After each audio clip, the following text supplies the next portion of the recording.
My name is Rachel. I'm 34. 3 days before our flight to Bali, my family took it from us. I'm still working out how to say that without sounding like I'm making it bigger than it was. The countdown chain was hanging on the fridge. 31 paper loops, hot pink and yellow, Lily's handwriting on every single one. She'd been tearing one off every morning since February. 3 were left. 3 days before our flight to Bali, my phone rang. Aunt Diane, almost didn't answer, was in the middle of packing Lily's sunscreen into a Ziploc bag. She said there'd been a change of plans. Marcus's venue had an opening. The wedding was that weekend, which meant the trip I'd spent 9 months planning for my daughter was over. Not postponed, not adjusted. Over. You understand, right? Leases, She said. And I did, because in my family, understanding never meant I had a choice. Stood there with the Ziploc bag open in my hand. Said, "Of course, I'll figure it out." I didn't know yet that I'd been saying that sentence my whole life, or what it had cost me every time I did. The tickets were $2,800, non-refundable. Lily had 3 loops left on the chain, just stood at the counter looking at the pink paper until the freezer started beeping. I'd left the door open. I want to tell you who I was before that phone call, because you need to understand I didn't get here by accident, and neither did she. The first sign was always the phone calls, not what was said in them. The sequence, who called whom, about what, and who ended up doing the actual work afterward. When Sophie needed a co-signer for her first apartment, she called Diane. Diane called my mother. My mother called me. By the time it got to me, it wasn't a question anymore. It was just a thing that needed handling. And there I was. I co-signed. Drove to the notary on my lunch break. Paid for parking. Didn't mention the parking. That's how it worked. Not dramatic, just gravitational. Our family had a story about me, and the story was this. Rachel's the capable one. She's organized. She's good in a crisis. She doesn't get emotional about logistics. She'll look into it, call ahead, figure it out. She always handles it. This wasn't said unkindly. That's the thing I keep having to remind myself. It was said the way you'd say, Sarah's the funny one or Tom's the outdoorsy one, like a personality trait, like something I was born with and didn't mind spending. The family said it. My mother said it most. "You know Rachel," she'd tell people at gatherings, this particular note of pride in her voice. "She always handles it." I'd hear her from across the room and feel something warm move through my chest. I thought, she sees me. Here are some things the capable one handled across a period of about 11 years. Sophie's move from Columbus to Nashville. 2 days, a rented van, 3 trips up 4 flights of stairs because the elevator was broken. Sophie brought iced coffee. I brought my whole weekend. Marcus's rehearsal dinner. I found the venue, confirmed the head count, made the seating chart, reprinted it when Marcus's dad decided at the last minute he couldn't sit near his brother. I did this the night before. At 11 p.m., in my kitchen. A family reunion in 2019 that 31 people attended, for which I created the shared Google Doc, booked the Airbnb, collected the money, chased down the people who hadn't paid for 2 of them myself when they didn't come through, and never said a word about it. The total, by the way, was $340 of my own money for 2 cousins who posted Instagram photos from the trip. I noticed. I didn't say anything. That's the part I'm trying to understand now, not that it happened, but that I let it, and then turned around and did it again. I want to be fair to Diane. I've thought about this a lot in the last few weeks, and I genuinely think she wasn't calculated about it. Not at the beginning. She was the kind of person who had big ideas and small follow-through, who called things emergencies when she meant inconveniences, who lit up a room and then left someone else to clean it up afterward. She'd learned over a long time that I would be there when she looked around for someone to catch what she'd dropped. Not because she was cruel, because it had always worked. That's the part I kept reading as kindness. She relies on me. She trusts me. She needs me. I was good at that reading. I'd had years of practice. That's what I thought I was, the one they could count on, the one who showed up. what I understand now, and I'm still getting used to the shape of it, is that those two things aren't the same. I spent 11 years thinking my family valued my capability. They did. I just didn't understand what value meant in that context. There was a Christmas when Lily was 4, small enough to fall asleep at the dinner table, tipped sideways against my shoulder. I'd spent 3 weeks on that gathering, booked the restaurant, chased down RSVPs, managed my uncle's scheduling conflict, special ordered my grandmother's dietary thing that nobody else remembered to ask about. That night, Diane pulled me aside near the coat rack and said, "Rachel, I mean it. You're the one we can always count on. I don't know what we'd do without you." I drove home in the dark with Lily buckled in the back seat and the heater running too warm, and I turned that sentence over the whole way home. She sees me. I thought that for weeks. The countdown chain had been Lily's idea. She'd seen a paper chain craft on some video and asked if we could make one loop for each day left before Bali. We sat on the kitchen floor with construction paper and Scotch tape. Her choosing the colors, me cutting, both of us writing things on each one. Day 24, try something we've never eaten. Day 17, take a photo of the sunset. Day 9, get Lily a sarong. It took 2 hours. She was meticulous about the spelling, asked me 3 times how to spell sarong. When we hung it on the fridge that night, I stood back and looked at it for a moment. 31 loops, hot pink and yellow, starting at the top and curling down toward the floor. We're actually going, I thought. We made this, and we're actually going. My mother called the following Tuesday, just to catch up, she said. Diane mentioned Marcus has been looking at venues, she said, somewhere in the middle of the conversation. Casual, like she was reading off a grocery list. Apparently there's one that might open up in the spring. Oh, I said, that's exciting. It is, she said. And then we talked about something else. That was 8 months before my flight, 8 months before Diane called me with the change of plans. I didn't think about that conversation again until much later. $1,020. Let me show you how it happened. Not all at once. The rehearsal dinner venue called on a Wednesday. I was eating lunch at my desk, a sad little container of leftovers I'd been meaning to heat up since Monday. The venue coordinator's voice was professionally neutral, which is what people sound like when they've had this conversation before. Diane's check hadn't cleared. The deposit was $680. They needed it confirmed by end of business or they'd release the date. Diane didn't pick up when I called, sent me to voicemail twice, transferred the money from my savings account at 2:43 p.m. Got a text from Diane at 4:15, "You're a lifesaver." She never mentioned the $680 again, not that week, not that year, not ever. Sophie applied to graduate school in the fall. She was 4 days out from the FAFSA deadline when she called me in a panic. She'd lost a document, didn't understand the assets section, needed someone to walk her through it.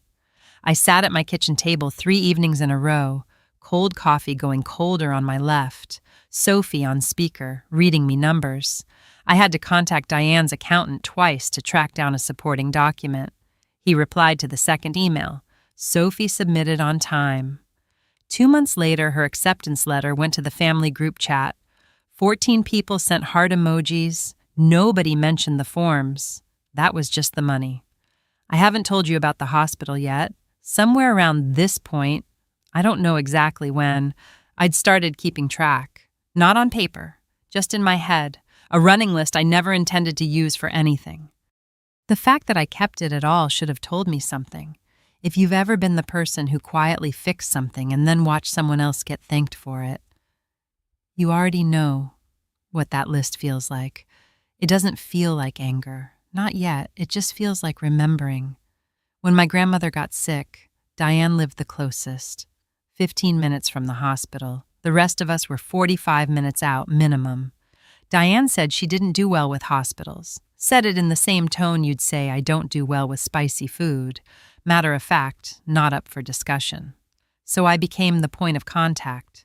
The medical team called me. I relayed updates to the family. I sat in the waiting room alone twice when no one else could get there in time.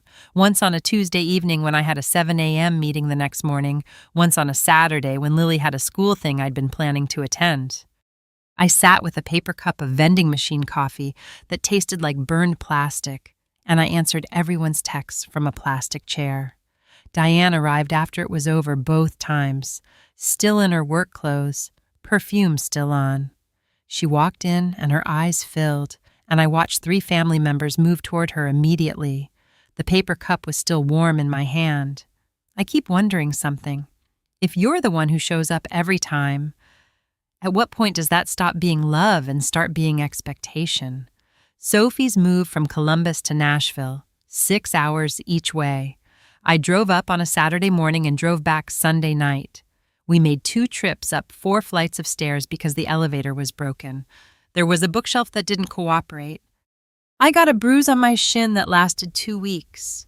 A deep purple thing, the kind that goes yellow at the edges before it fades. On the second trip up, my arms were shaking. I noticed that.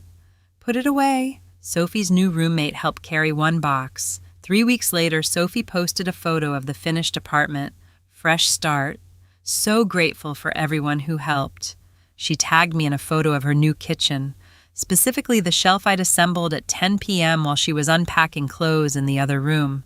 I thought being tagged meant something. It did, just not what I thought. I thought it was acknowledgement. What it actually was the same thing as the emoji after the $680, a way of closing the loop without opening a conversation. One time, I tried something different. Sophie asked if I could help her move again. I said, I can't do the full weekend, maybe just one day.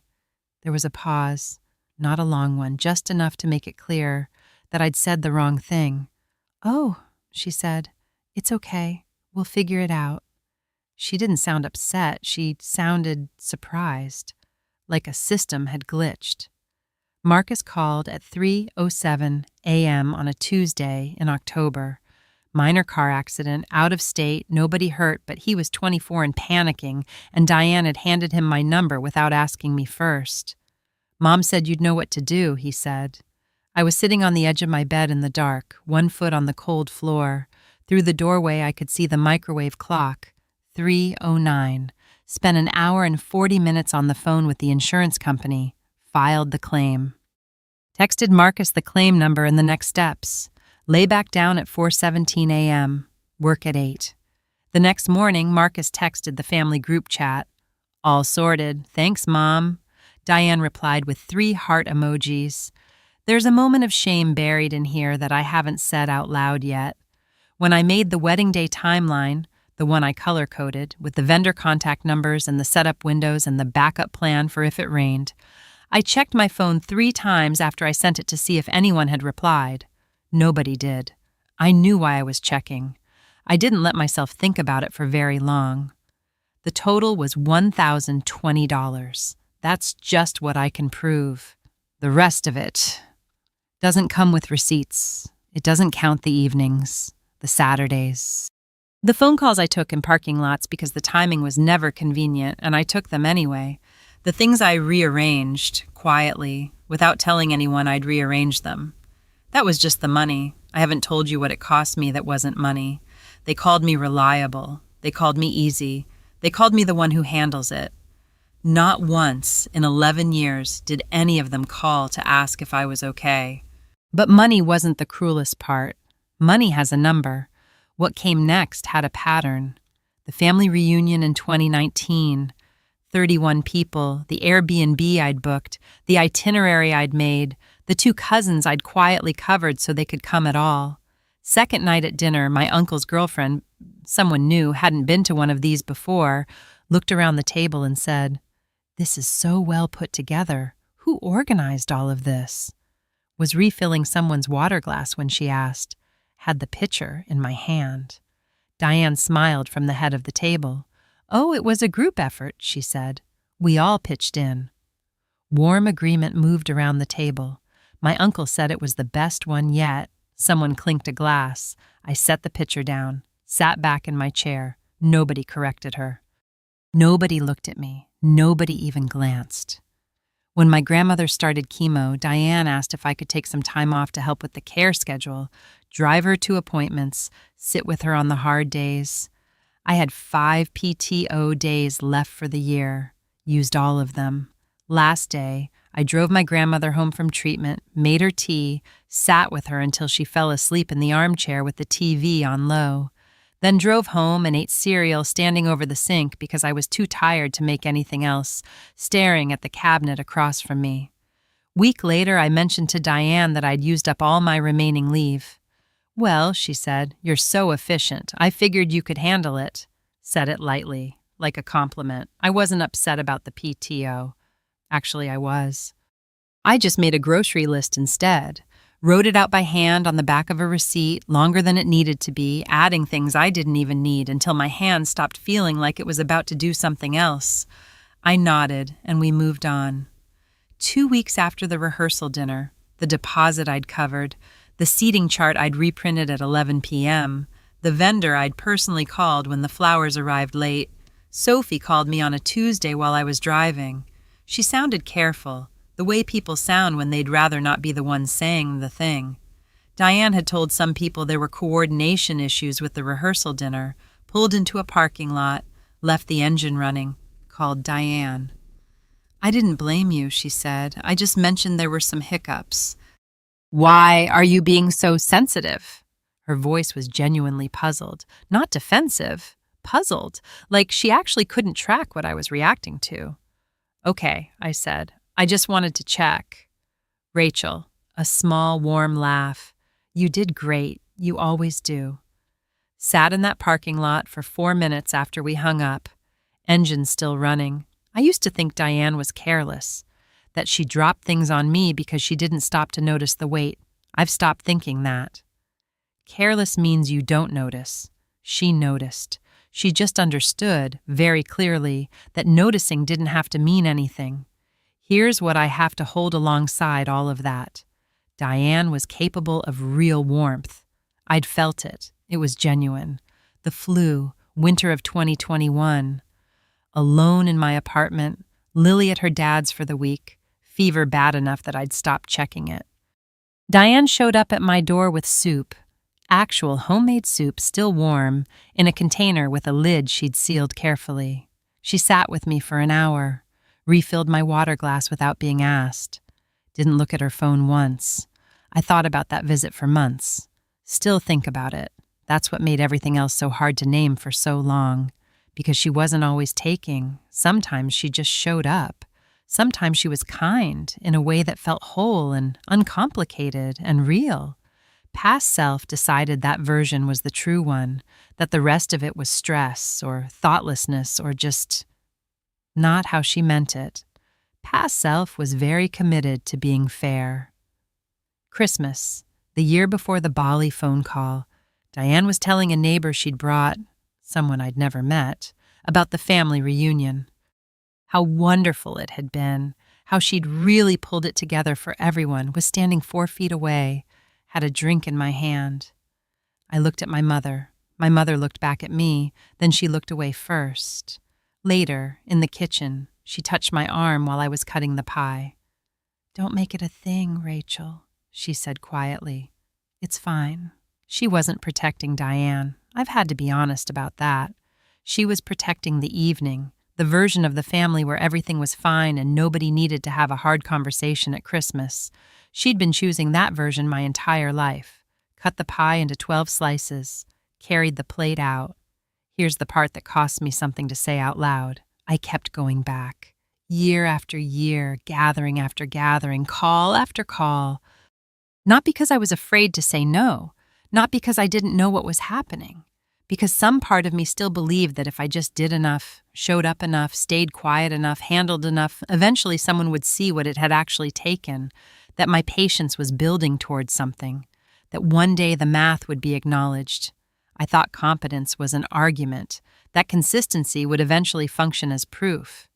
It wasn't a strategy, it was just hope dressed up as one.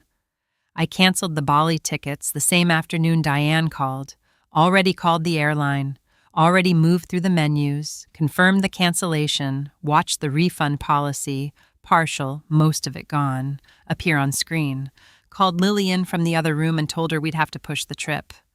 She nodded, said okay, went back to her room. Should have followed her. I didn't. stood in the kitchen instead, looking at the 3 loops still hanging on the fridge, and told myself I was handling it. I was so good at that sentence by then. Saturday evening, my kitchen. The overhead light flickering the way it had been for 3 weeks because I hadn't gotten around to changing the bulb. The wedding was tomorrow.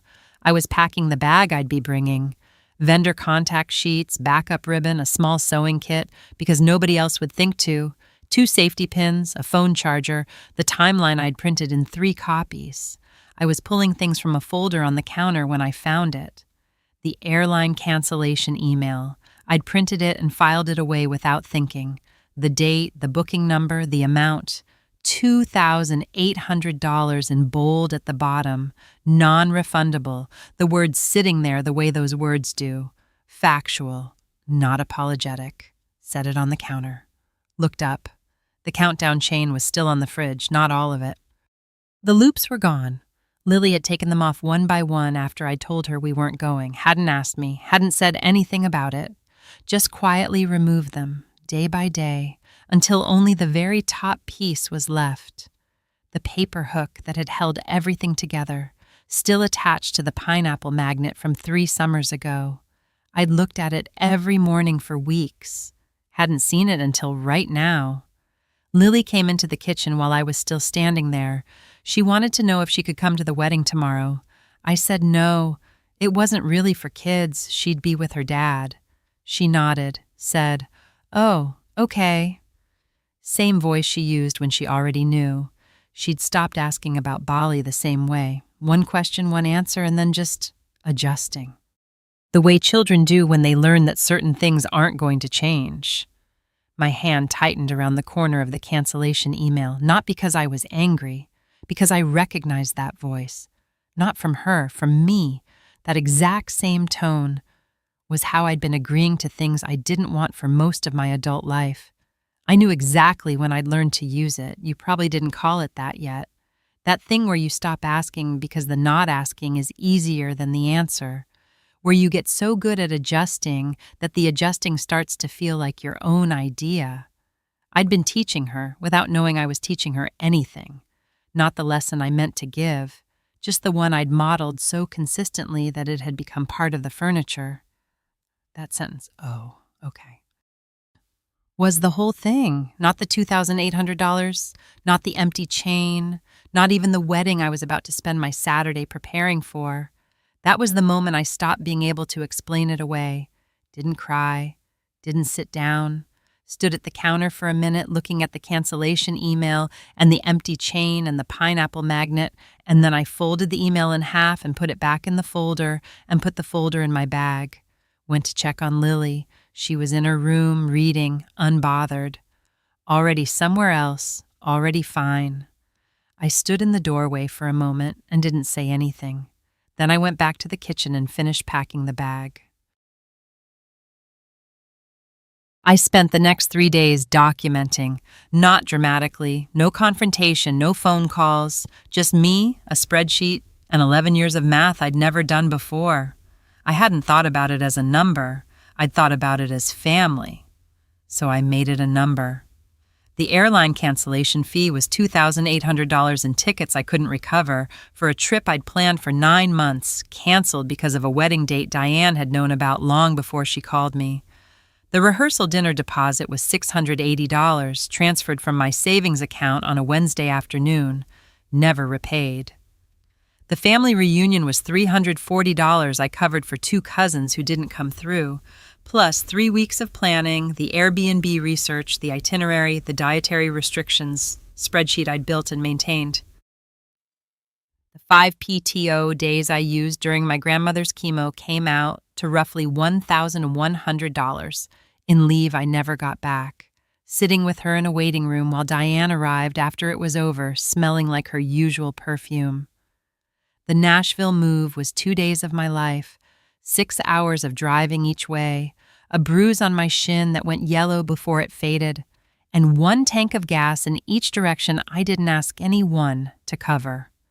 The FAFSA was 3 evenings at my kitchen table, cold coffee, 2 emails to Diane's accountant, and Sophie's acceptance that went to the group chat without my name in it once. The 3 a.m. insurance call was an hour and 40 minutes, a claim number texted to Marcus before I lay back down, and a group text the next morning that thanked his mother. The wedding was me arriving 2 hours early, fixing the centerpieces the florist had placed wrong, rerouting the caterer when they came through the wrong entrance, running the timeline I'd made so the photographer didn't lose the golden hour, and a speech in which Diane thanked her son, her daughter-in-law, her sister, 4 friends by name, and the venue coordinator. Not me. 31 paper loops on a chain Lily had made herself, now just a hook on the fridge. When I finally added it all up, it wasn't just a lot. It was grotesque. I thought I'd feel something like relief when I finished, when the number was sitting there in the cell at the bottom and I couldn't argue with it anymore. I didn't. I just sat there looking at the screen. Then I got up and refolded a throw blanket that was already folded. Set it back on the couch, sat back down. The number hadn't changed. The practical part came next. Not angry, just done. Removed my credit card from the shared account Diane had added me to 3 years ago for family emergencies. Turned off notifications for the group text. The next time Diane called, 2 days later, a Tuesday morning, I watched the phone buzz on the counter and let it go to voicemail. That was the first time in 11 years I'd done that. Didn't feel triumphant. Felt like setting down something very heavy and noticing how tired my arms were. Here's unflattering truth. Layer 3, and I'm saying it plainly because I'm done being careful about it. I helped at the wedding because I was still hoping, still waiting for the moment someone would turn around and finally see what it had taken. I wasn't just being capable, I was still auditioning for recognition I'd been waiting on for over a decade. I stood in that room and set up the centerpieces and ran the timeline and watched Diane give that speech, and part of me was still waiting to be called. That's the part that cost me the most to write down. That night I walked over to the fridge and reached up and took down the last piece of the chain. The paper hook, the one that had held all 31 loops since February, still attached to the pineapple magnet, just paper. I folded it in half and set it on the counter. The pineapple magnet stayed. The fridge looked the same as it always had. I didn't cry. I didn't call anyone. I closed the screen and made something hot I didn't even want. I don't know why it mattered that it was warm. It just did. What I didn't know yet was what happens when you stop holding things other people had stopped noticing you were holding. The first 3 days, nobody called. Not Diane, not my mother, not Sophie. The group text kept moving. Someone sharing a photo, someone asking about a recipe, the usual small noise of a family that doesn't know it's missing a piece yet. I watched it from the outside the way you watch a conveyor belt. Things moving past, none of them yours. I'd expected something. A confrontation, maybe. An accusation. At minimum, a phone call with that particular careful warmth Diane used when she needed something. Nothing. Just the group text. And the sound of my own apartment. You know this feeling. I thought stopping would feel like power. It felt more like standing in a room where nobody had turned around yet. That was the first thing Justice taught me. It doesn't arrive the way you expect. It doesn't come with a moment, it comes with a Tuesday. About a week after I stopped answering, Diane called. Not angry. That's the part I keep coming back to. I'd prepared for angry, had some version of it rehearsed, the kind of calm you assemble in advance when you think you're going to need it. She wasn't angry. She used the soft voice, the one that moves slowly and doesn't land on anything directly, the voice of someone who has noticed the ground shifting and hasn't decided yet how to respond to it. I've just been sensing some distance, she said. Wanted to check in, make sure you're okay. I said I was okay. She waited, the way she always did, the expectant pause that I had always for 11 years moved to fill, always stepped into the silence with something, an explanation, a reassurance, a softening. Didn't say anything. She kept talking, moved through 3 different topics without landing on any of them. The wedding, the family, a vague reference to everything you did that skimmed the surface without touching it. She never mentioned the speech. Never mentioned the $680. At one point, her voice did something I hadn't heard before. A small contraction, not quite a crack, but close. The sound of someone who has realized the scaffolding is gone and doesn't know yet what was holding it up. I didn't give her anything to hold on to. "I'll talk to you soon," I said.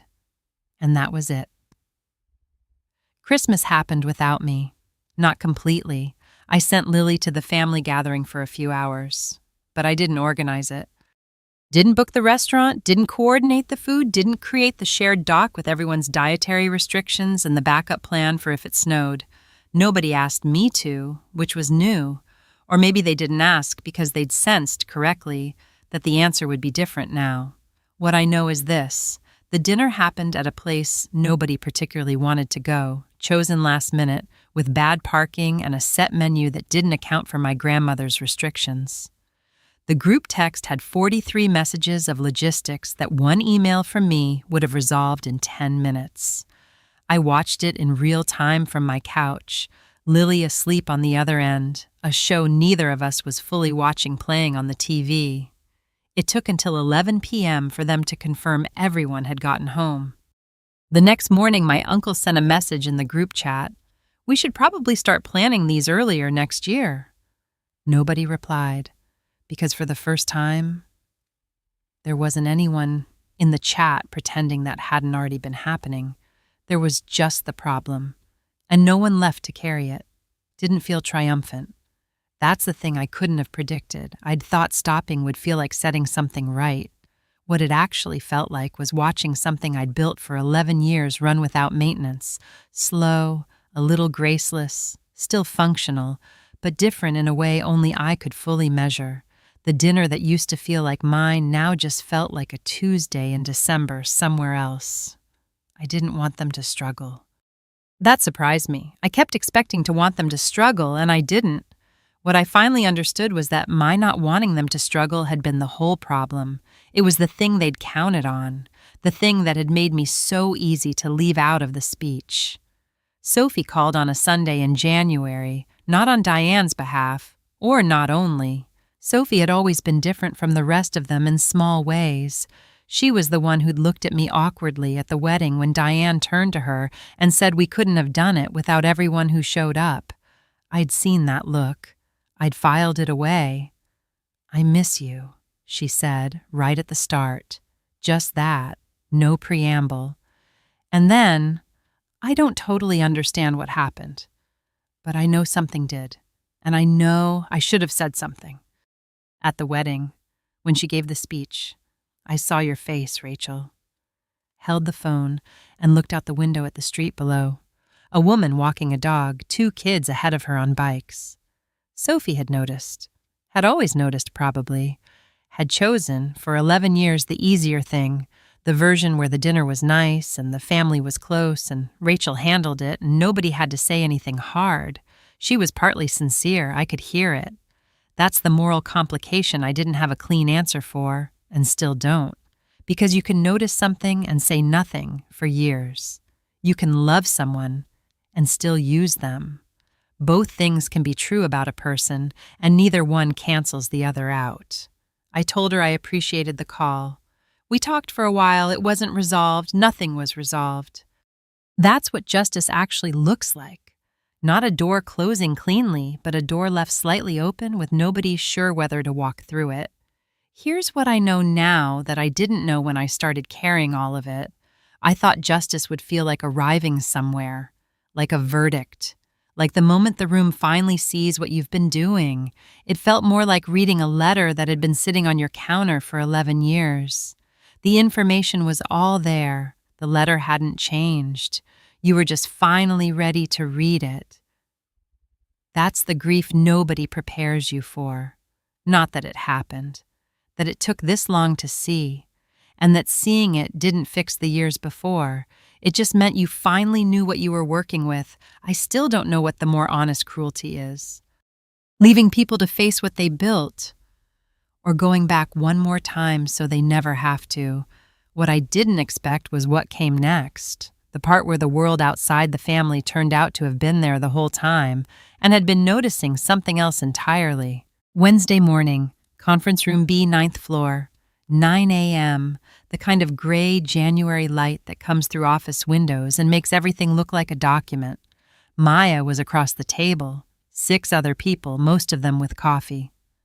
My laptop was open to the first slide of the rebranding proposal I'd spent 11 weeks building. Nobody knew anything about what had been happening at home. That's not a complaint. It's just the fact of it. I walked in, sat down, opened my laptop, and started talking.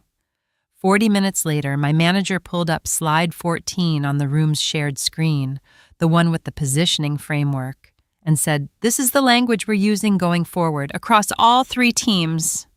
Not good work, just this is the thing, we're using it. That was enough. After the meeting, a colleague I'd worked with maybe 3 times sent an email, no preamble. That framework on slide 7, how did you structure the thinking behind it? Would you be willing to walk me through it? Read it twice, not because it was extraordinary, because it was so ordinary. Someone had seen something I'd made and wanted to understand how I'd made it. They'd asked directly. They were waiting for my answer. I hadn't realized how long it had been since that had happened. Near the end of the session, someone mentioned a cross-team coordination problem, the kind of thing that would take 3 weeks and a lot of after-hours email to untangle, the kind of thing that 6 months ago I would have heard and immediately started reaching for my notebook, felt the pull, clear as anything. I used to call that instinct helpfulness. Standing in that room, I finally had a different word for it. It wasn't helpfulness. It was a reflex. I'd trained so long it had started to feel like a personality. Set my pen down, didn't say anything. Someone else volunteered. The meeting moved on. My hand stayed in my lap. Maya and I got coffee after.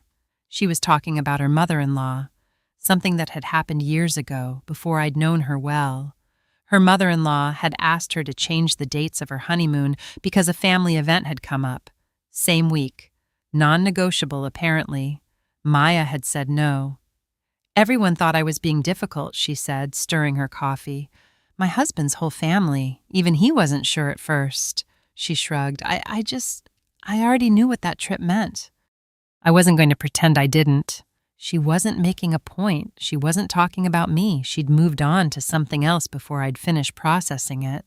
I thought Maya was difficult. I'd thought that for years. When she'd first told me this story early in our friendship, I'd nodded and quietly filed it.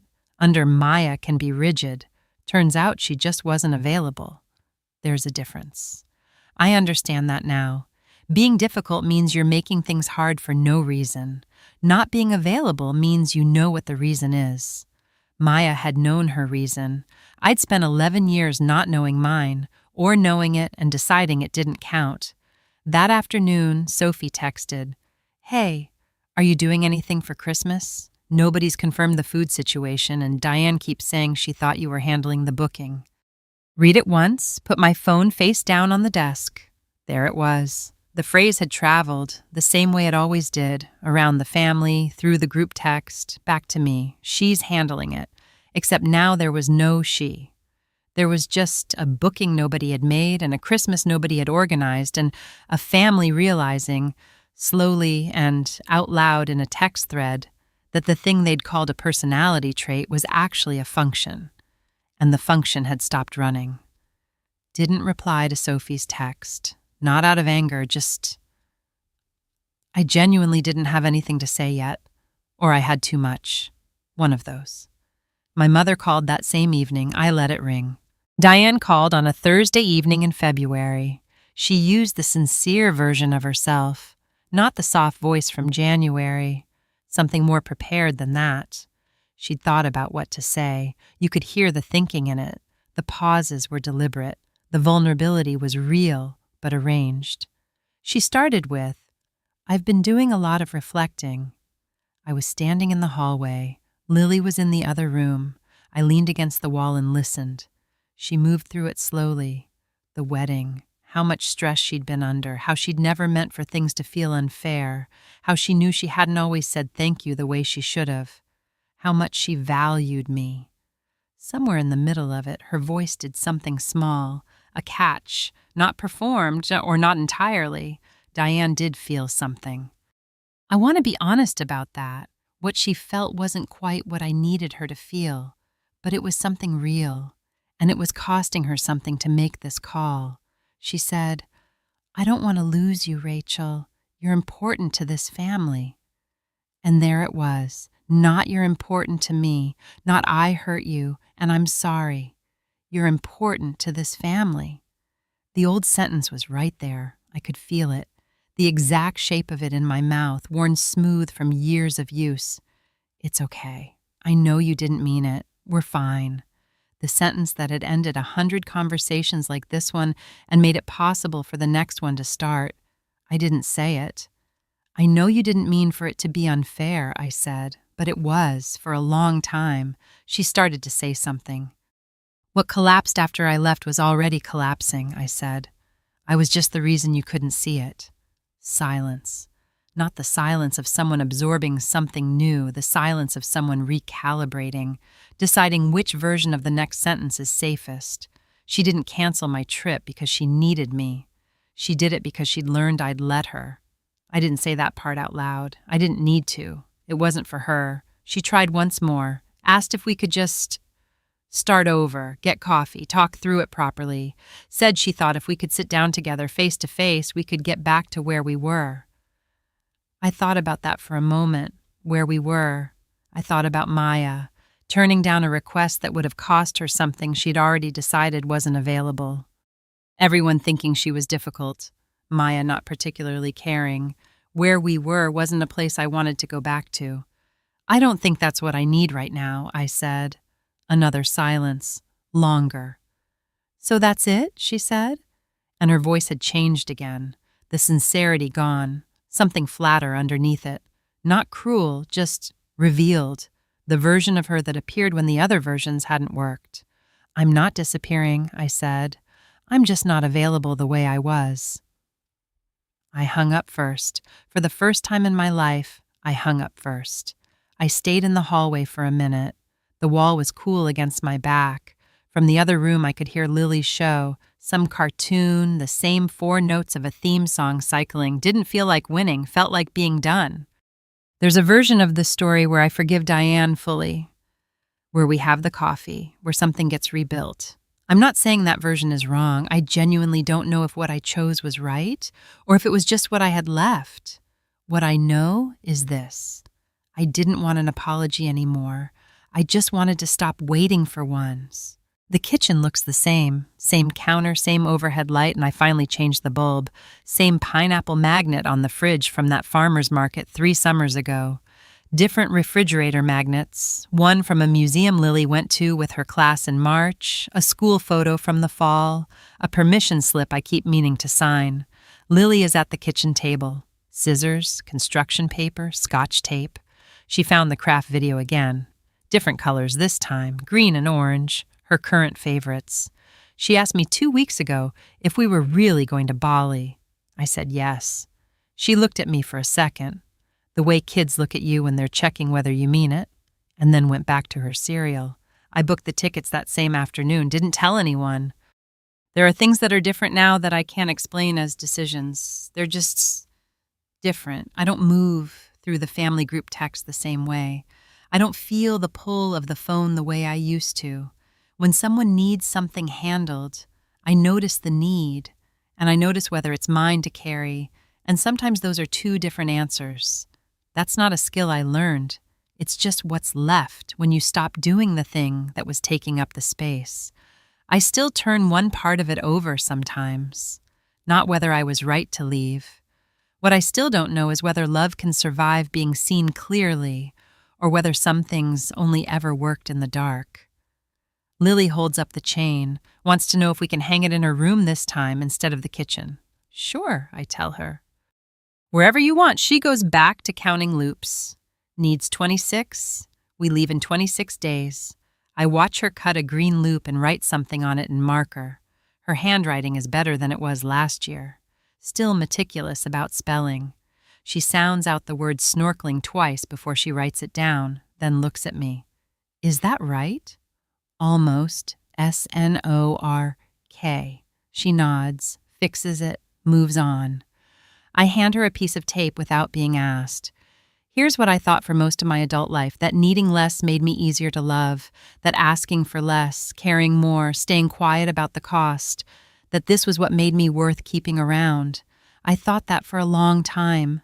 Maybe you thought that too. The chain is 26 loops by the time she's done.